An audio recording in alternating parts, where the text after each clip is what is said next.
مضامین قرآن Islamic scholar مفتی محمد یوسف تیبی فاضل جامعہ اسلامیہ مدینہ منورہ۔ بسم اللہ الرحمن الرحیم۔ آج ہم پڑھ رہے ہیں 26واں پارہ۔ اس میں پہلی سورت سورہ الاحقاف ہے۔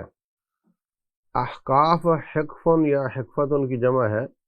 اس کا معنی ہوتا ہے ٹیلا، جو لمبا لمبا ٹیلا، تھوڑا ٹیڑھا ٹیلا ہوتا ہے، اس کو کہتے ہیں احقاف۔ تو یہ عاد کی قوم عاد تھی،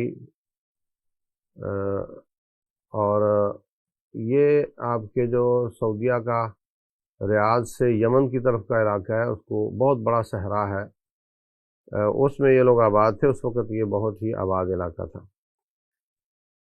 تو شروع میں رب ذوالجلال والاکرام شرک کی نفی کرتے ہیں، اور یہ کہ ارأیتم قل ارأیتم ما تدعون من دون اللہ ارونی ماذا خلق من اللہ۔ کتنا عجیب انداز ہے، مجھے دکھاؤ تو صحیح انہوں نے میرے مقابلے میں کیا بنایا ہے۔ یعنی میں حیران ہوتا ہوں کہ اللہ تبارک و تعالیٰ کو کیا پڑی ہے کہ وہ ہمیں اتنا سمجھائیں۔ جو نہیں مانتا جائے پہاڑ میں آگ میں ڈال دے ان کو۔ لیکن کس قدر احساس ہے، کس قدر محبت ہے اپنی مخلوق کے ساتھ، تو ان کو مختلف انداز کے ساتھ سمجھاتے ہیں۔ اور میرے بندو، تم میرے مقابلے میں مخلوق کو لاتے ہو، ارونی ماذا خلق من اللہ، مجھے دکھاؤ تو صحیح انہوں نے کیا بنایا۔ ام لہم شرک فی السماوات، کیا انہوں نے آسمان میں کوئی شراکت داری کی ہے۔ کوئی نشانی، کوئی آیت، کوئی دلیل لے کر آؤ نا کہ تم سچے ہو۔ اور جن کی تم عبادت کرتے ہو، یہ قیامت والے دن تمہارے دشمن بن جائیں گے اور تمہاری عبادت کا انکار کریں گے۔ یہ آیت نمبر 6 ہے۔ تو آج میں آپ کو ایڈوانس میں بتا رہا ہوں کہ ان کی عبادت نہ کرو، وہ تمہارا کچھ سنوار نہیں سکتے، کچھ بگاڑ نہیں سکتے۔ پھر یہ کہتے ہیں کہ نبی صلی اللہ علیہ وسلم نے قرآن خود لکھا ہے۔ ان سے کہو اگر میں نے خود لکھا ہو تو تم میرے کسی کام آ سکتے ہو؟ مطلب اس کی پھر اللہ تعالیٰ مجھے سزا دے گا تو میرے کو تم کسی کام آؤ گے؟ اللہ المستعان۔ لیکن اس کے باوجود جو لوگ دین پر رہے اور دین پر چلے اور اس پہ استقامت اختیار کی، اور ان کو نہ خوف ہوگا نہ غم ہوگا۔ یہ 13 نمبر آیت ہے۔ اس کے بعد اللہ تعالیٰ نے کچھ والدین کے احترام اور ان کے ساتھ خیر خواہی کی بات کی ہے۔ ہم نے انسان کو وصیت کی ہے کہ اپنے والدین کے ساتھ اچھا سلوک کرے۔ ان کی والدہ نے اس کو بہت تکلیف کے ساتھ اٹھائے رکھا، اور 30 مہینوں میں کم از کم اس کے اٹھانے کا اور اس کو دودھ پلانے کا مرحلہ پورا ہوا، 30 مہینے کم از کم۔ جب وہ جوان ہو کر 40 سال کا ہو جاتا ہے تو پھر وہ یہ دعا پڑھتا ہے، رب اوزعنی ان اشکر نعمتک التی انعمت علی وعلی والدی وان اعمل صالحا ترضاہ۔ یا اللہ مجھے توفیق دے کہ میں تیری نعمتوں کا شکر ادا کروں جو مجھ پر آپ نے کی، ڈائریکٹ یا میرے والدین کے ذریعے کی ہیں، اور یہ کہ میں ایسے کام کروں جو جس سے تم خوش ہو جاؤ، اور میری اولاد کی اصلاح کر دے، میں تیری طرف رجوع کرتا ہوں اور میں مسلمان ہوں۔ یہ 15 نمبر آیت ہے۔ یہ ہر جوان جو 40 کے قریب ہو جاتا ہے اس کو ضرور یہ دعا پڑھنی چاہیے۔ ویسے ہر کوئی پڑھ سکتا ہے، رب اوزعنی سے لے کر مسلمین تک۔ تو یہ وہ لوگ ہیں جن کے اللہ تعالیٰ نیک اعمال قبول فرماتے ہیں۔ اس دن وہ لوگ جنہوں نے کفر کیا ان کو جہنم پر پیش کیا جائے گا، اور وہ کہیں گے جی ہم تو بڑے چیریٹی کے کام کرتے رہے تھے۔ اب دیکھا وہ یہ جو آپ کا کتنے کافر بھی ہیں چیریٹی کے بڑے کام کرتے ہیں۔ یہ کمپیوٹر والا کیا نام اس کا، بل گیٹس، اور دوسرے تیسرے بہت چیریٹی کے کام کرتے ہیں۔ تو کہیں گے اللہ ہم نے تو بڑے کام کیے تھے۔ اللہ فرمائیں گے اذھبتم طیباتکم فی حیاتکم الدنیا، یہ تمہاری نیکیاں تمہاری دنیا میں رہ گئی، تمہیں نیک نامی مل گئی، تمہارے اشتہار لگ گئے، لوگوں نے آپ کو اچھا کہہ دیا، وہی کافی ہے۔ اب آخرت میں کچھ نہیں ملے گا، اس لیے کہ کافر کی کوئی نیکی، مشرک کی کوئی نیکی قبول نہیں ہوتی، علیہ باللہ۔ اس کے بعد وہ آیت ہے جس وجہ سے اس کا نام سورہ احقاف ہے۔ وَاذْكُرْ أَخَا عَادٍ إِذْ أَنذَرَ قَوْمَهُ بِالْأَحْقَافِ، یاد کرو عاد کے بھائی مراد ہود علیہ السلام، جب انہوں نے ٹیلوں میں اپنی قوم کو ڈرایا تھا، تو وہ آگے سے مختلف قسم کے اعتراضات شروع کر دیے اور ان کا مقابلہ کرنا شروع کر دیا، بات نہیں مانی۔ تو پھر مختصر یہ کہ ان پر عذاب آیا ایک بادل کی شکل میں۔ تو کہنے لگے واہ، یہ کہہ رہے تھے عذاب آئے گا، یہ تو بادل آ گئے، یہ تو ہمیں ابھی بارش ہوگی، انجوائے کریں گے۔ اللہ فرماتے ہیں نہیں، بل ہوا مستعجلتم بہ، یہ تو وہ ہے جس کی تم جلدی طلب کر رہے تھے۔ ریح فیہا عذاب علیم، یہ ہوا ہے جس میں بہت دردناک عذاب ہے، ہر چیز تباہ کر دے گا، اور سوائے گھروں کے اور کچھ نظر نہیں آتا تھا، ایسے گرے پڑے تھے جیسے کھجوروں کے تنے ہوتے ہیں۔ اللہ المستعان۔ اے نبی علیہ السلام ان سے کہو کہ وَلَقَدْ أَهْلَكْنَا مَا حَوْلَكُم مِّنَ الْقُرَىٰ، ہم نے ارد گرد آپ کے دائیں بائیں، یہ جو سمود تھی یہ شام کی طرف راستے میں پڑتا ہے، اور یہ عاد یہ ریاض کی طرف یمن کی طرف راستے میں پڑتا ہے، تو یہ سب لوگوں کو ہم نے تباہ کیا تمہارے اڑوس پڑوس میں، تمہیں سمجھ کیوں نہیں آتی، اور تمہیں بھی اللہ تعالیٰ تباہ کر سکتا ہے۔ یہ مکے والے انکار کرتے رہے، اور ادھر سے جو جن تھے وہاں کے وہ آ گئے نبی صلی اللہ علیہ وسلم کے پاس۔ وَصَرَفْنَا إِلَيْكَ نَفَرًا مِنَ الْجِنِّ يَسْتَمِعُونَ الْقُرْآنَ، انہوں نے آ کر قرآن سنا اور کان لگا کر سنا، اور واپس گئے تو اپنی قوم کو ڈرانے لگے۔ ہماری قوم، ہم نے ایک ایسی کتاب سنی ہے جو موسیٰ علیہ السلام کے بعد نازل ہوئی ہے اور حق کی طرف بلاتی ہے، اور ہماری قوم اللہ کے اس داعی کی بات کو مان لو، اللہ تمہارے گناہ معاف کر دے گا، تمہیں دردناک عذاب سے بچا لے گا، اور جو ان کی بات نہیں مانے گا وہ کسی کا کوئی نقصان نہیں کر سکے گا۔ تو یہ اللہ تعالیٰ کی طرف سے تسلی کی ایک شکل ہوتی ہے کہ چلو انسان نہیں مانے تو جن مان گئے، کوئی تو مانا، یہ بہت بڑی تسلی ہوتی ہے داعی کے لیے۔ تو یہ اللہ تعالیٰ نے جنوں کے اسلام کا تذکرہ کرنے کے بعد، بلکہ ان کے داعی بن جانے کا تذکرہ کرنے کے بعد، ایک دلیل اور بھی دی ہے دوبارہ اٹھنے کی۔ فرمایا کہ اولم یروا ان اللہ الذی خلق السماوات والارض، دیکھتے نہیں کہ جس نے زمین و آسمان بنائے ہیں، ولم یعی بخلقہن، اور ان کو پیدا کرنے سے وہ تھک نہیں گیا۔ یہودی کہتے تھے اللہ تھک گیا، نعوذ باللہ، وہ تھکا نہیں، وہ دوبارہ اٹھانے پر بھی قادر ہے۔ یہ آیت نمبر 33 ہے۔ اور آخر میں رب ذوالجلال والاکرام فرماتے ہیں کہ اے نبی آپ صبر کرو جیسے سابقہ اولو العزم انبیاء نے صبر کیا تھا، اور جلد بازی نہ کرو۔ یہ لوگ قیامت والے دن آج اس جہان کو انجوائے کر رہے ہیں، قیامت والے دن کہیں گے یا اللہ ہم تو شاید ایک گھنٹہ بھی دنیا میں نہیں رہے ہیں، تو ان کی ساری محنتیں برباد ہو جائیں گی۔ اس کے بعد جناب سورہ محمد ہے، یہ سورہ مدنی صورت ہے، اس میں بہت زیادہ جہاد کا تذکرہ ہے۔ تو اس میں اللہ تبارک و تعالیٰ جہاد فی سبیل اللہ کا حکم دے رہے ہیں۔ اذا لقیتم الذین کفروا فضربوا الرقاب، جب دشمن کو ملو تو ان کی گردنیں مارو۔ حتی اذا اثخنتموہم، جب خوب خون بہا چکو تو پھر آپ پکڑنا شروع کرو۔ بدر میں یہ ہوا تھا کہ خوب خون نہیں بہایا گیا تھا، رشتہ دار تھے دونوں طرف، تو وہ کہنے لگے بھتیجے مجھے پکڑ لو ورنہ کوئی مار جائے گا، تو پکڑنا شروع کر دیا۔ ابھی اچھے طریقے سے ان کی کمر نہیں ٹوٹی تھی۔ یہی وجہ ہے کہ اللہ تعالیٰ نے اس بات کو پسند نہیں کیا کہ آپ نے قیدی چھوڑ دیے، ورنہ قانون یہی ہے کہ جب خوب اچھی طرح خون بہہ جائے اس کے بعد پھر آپ پکڑنے شروع کرو۔ اے ایمان والو، اگر تم اللہ کی مدد کرو گے تو اللہ تمہاری مدد کرے گا، اور اللہ تعالیٰ تمہیں تمہارے قدموں کو جما دے گا۔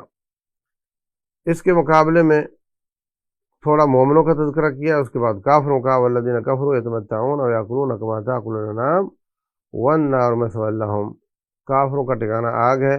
وکأی من قریۃ ہی اشد قوۃ من قریتک التی اخرجتک، اے نبی علیہ السلام جس قریہ مکے والوں نے آپ کو مکے سے نکالا ہے، اس سے بڑی بڑی بستیوں کو ہم نے تباہ کر دیا، اور ان کو بھی ہم تباہ کر سکتے ہیں۔ تو اس لیے آپ فکر نہیں کریں، یہ ایسا نہیں کہ ہم عاجز آ گئے ان سے، بس یہ کہ تھوڑا صبر کا امتحان ہے۔ اس کے بعد اللہ تعالیٰ نے جنت کی نعمتوں کا ذکر کیا ہے۔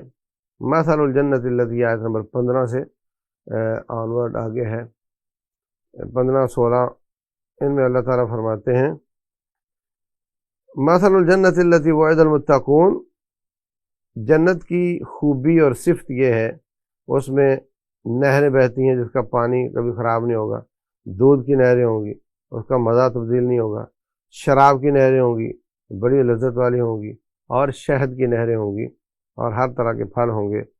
تو یہ 15 نمبر آیت میں اللہ تعالیٰ نے جنت کی خوبیاں بیان کی ہیں۔ یہ لوگ جو آپ کے اوپر ایمان نہیں لا رہے، یہ اصل میں انتظار کر رہے ہیں قیامت کا۔ حال ينظرون الا الساعة ان تأتيهم بغتة، اچانک آئے گی اور ان کو سنبھلنے کا موقع نہیں ملے گا۔ فَاعْلَمْ أَنَّهُ لَا إِلَهَ إِلَّا اللَّهُ، اچھے طریقے سے جان لو کہ اللہ کے سوا کوئی عبادت کے لائق نہیں ہے۔ اس سے امام بخاری رحمۃ اللہ علیہ نے یہ باب قائم کیا ہے کہ جان لو اللہ ایک ہے، تو جاننا پہلے ہے، توحید بعد میں ہے، علم پہلے ہے۔ ہر چیز سے پہلے علم ہونا ضروری ہے، قول ہو یا عمل ہو، یہ بات اس سے انہوں نے نکالی ہے۔ تو یہ لوگ قرآن حکیم پر غور کیوں نہیں کرتے؟ کہ ان کے دلوں کو تالے لگ گئے ہیں۔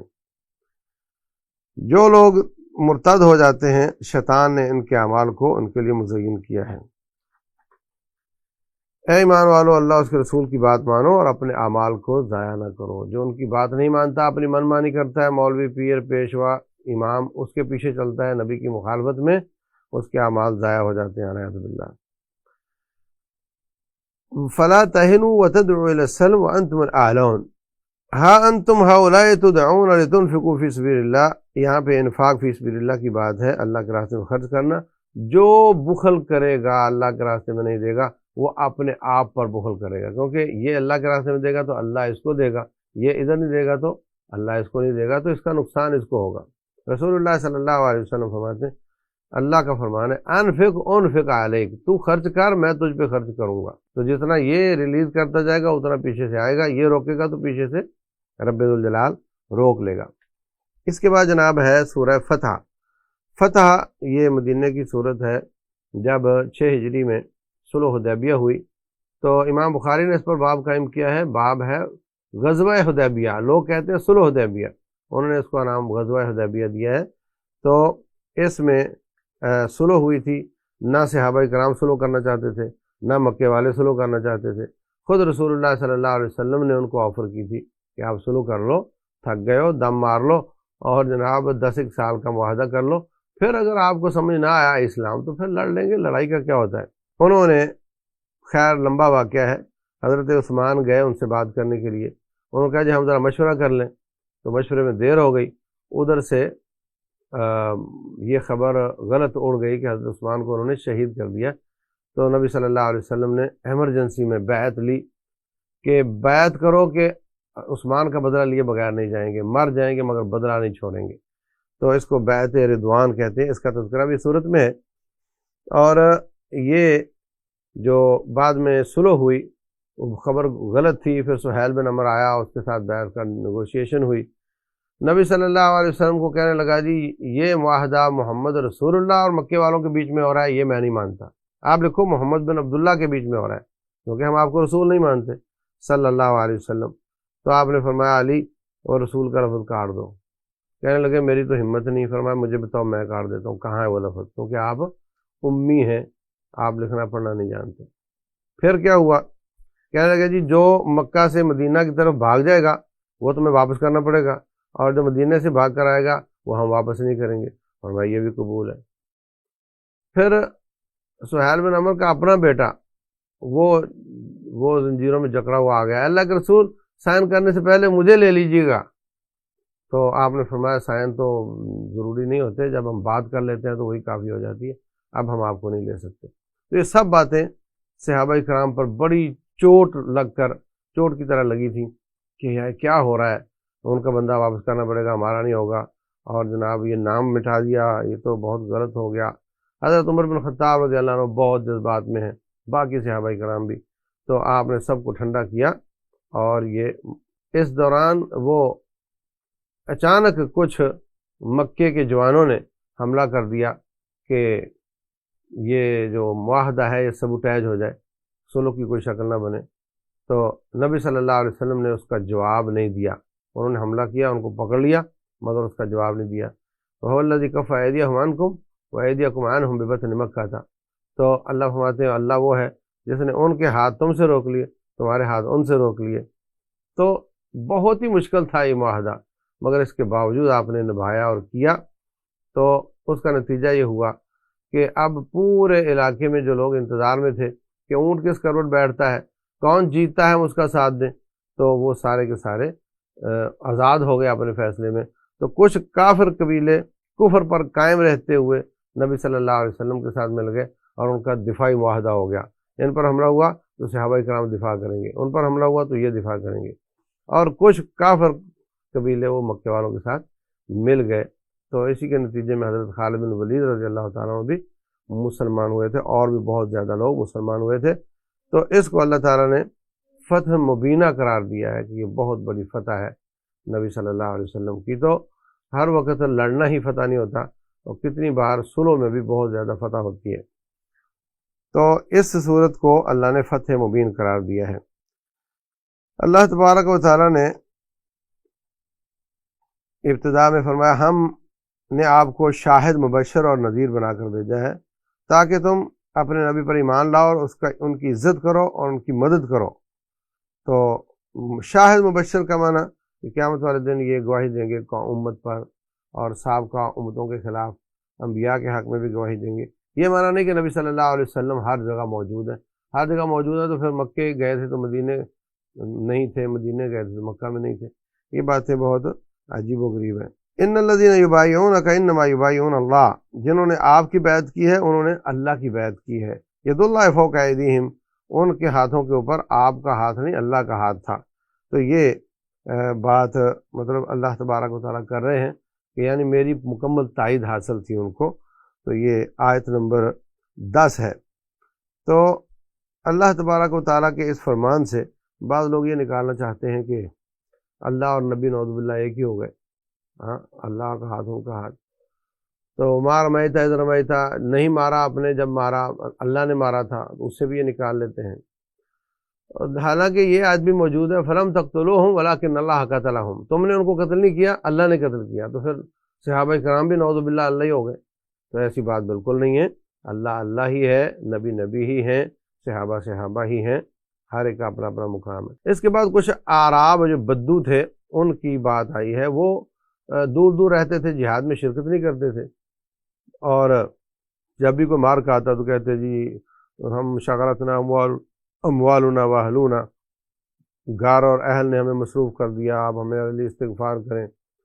تو بعد میں آ جاتے کہتے جناب کہ ہمیں تو غنیمتیں چاہیے، تو اگر مسلمان کہتے کہ جب تم لڑتے نہیں ہو تو تمہیں غنیمتیں کیسے ملیں، تو کہتے جی تم حسد کرتے ہو ہمارے ساتھ۔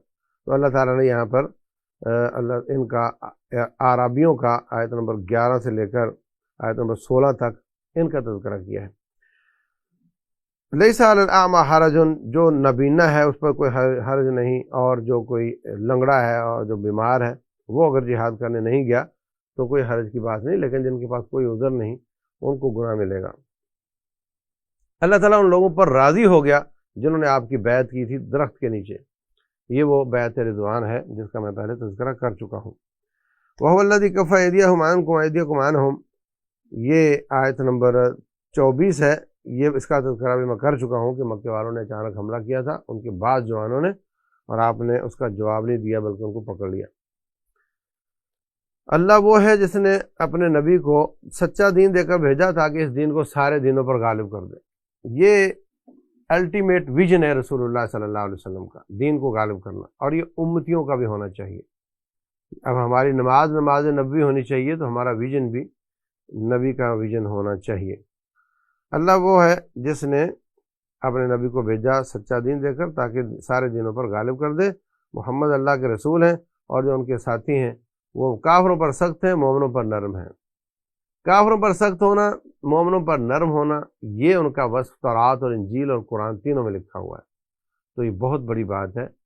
حضرت آدم علیہ السلام کی پیدائش سے بھی 40 سال پہلے تورات لکھی گئی، اس میں لکھا ہوا ہے محمد آئیں گے صلی اللہ علیہ وسلم، اور ان کے ساتھی ہوں گے، اور وہ کافروں پر سخت ہوں گے، مومنوں پر نرم ہوں گے۔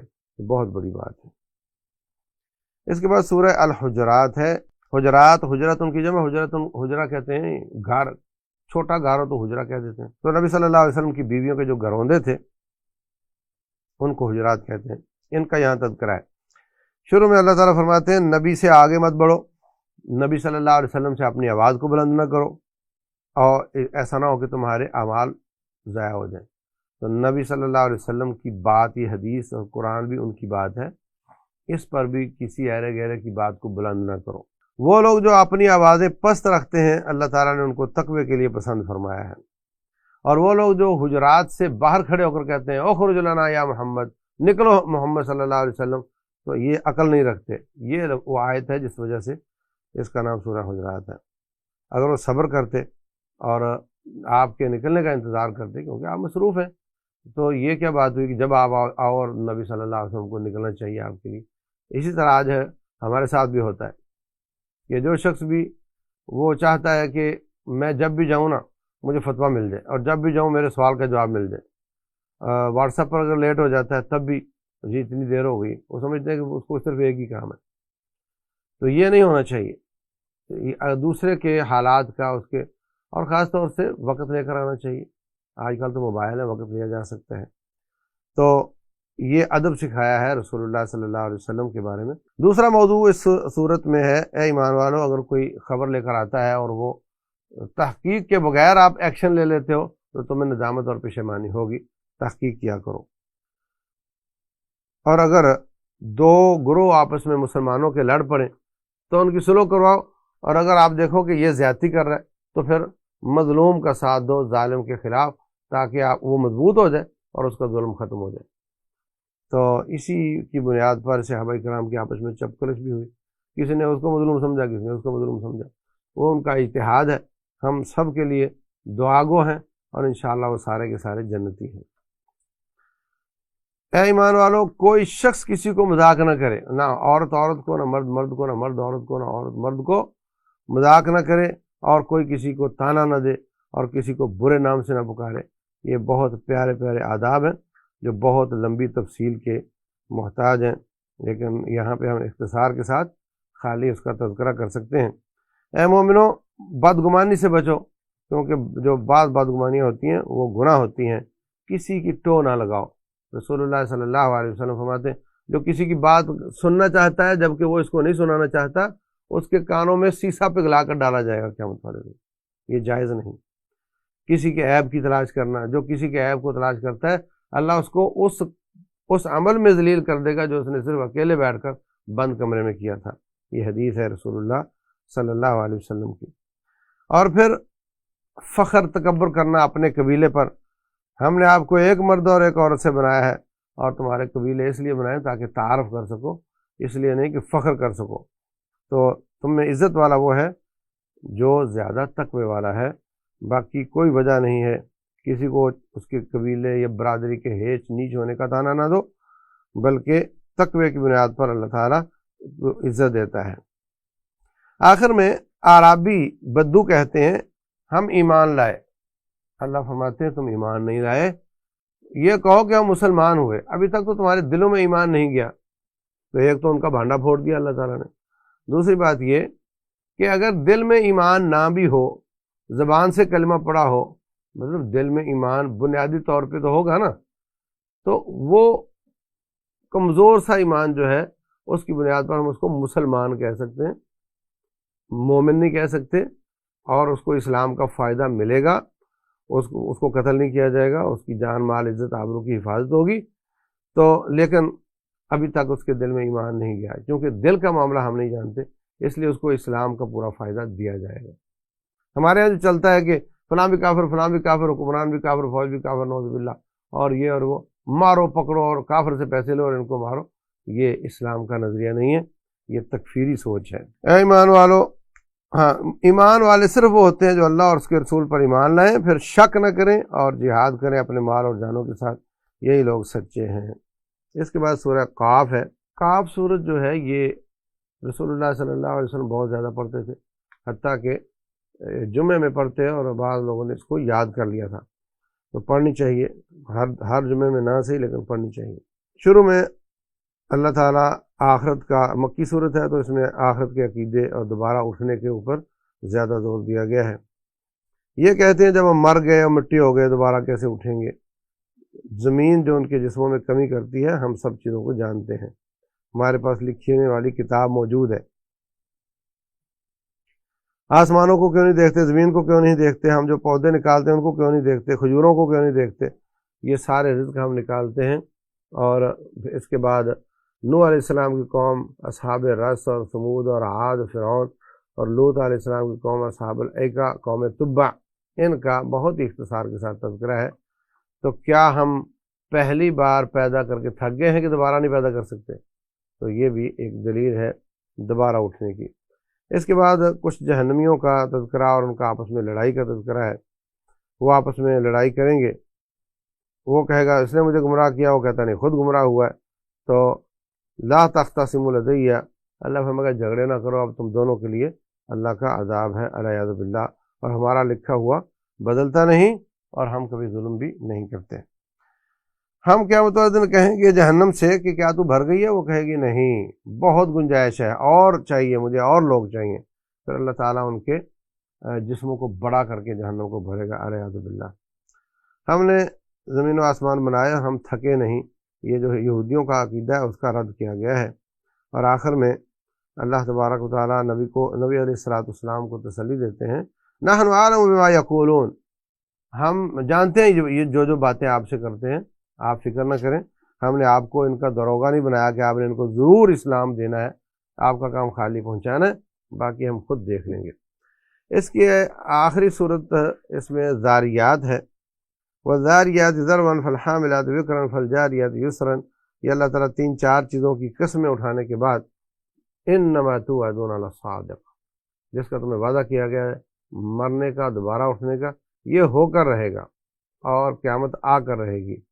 اور اس کے بعد متقین کا تھوڑا تذکرہ ہے، وہ جنت میں ہوں گے، چشموں میں ہوں گے، اور وہ ان کی صفات یہ ہیں کہ وہ راتوں کو قیام کیا کرتے تھے، استغفار کیا کرتے تھے، مال محروموں کے لیے خرچ کیا کرتے تھے۔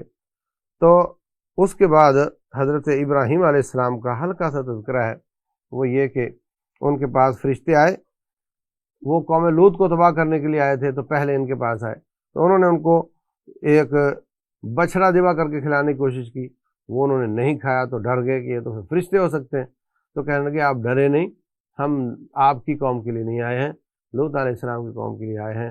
اور پھر ان کو انہوں نے حضرت اسحاق علیہ السلام کی بشارت دی، تو ان کی دل کی تسلی بھی ہوگی، خوشی بھی ہو گئی، اور بعد میں انہوں نے جا کر قوم لوط کو تباہ برباد کر دیا۔ اس کے بعد اگلا پارہ شروع ہو جاتا ہے، اس میں کچھ اقوام کا تذکرہ ہے، وہ انشاءاللہ اگلے پارے میں دیکھیں گے۔ اللہ تبارک و تعالیٰ جتنا قدر ہم نے سنا ہے عمل کی توفیق دے، وصلی اللہ وسلم وبارک علی نبینا محمد۔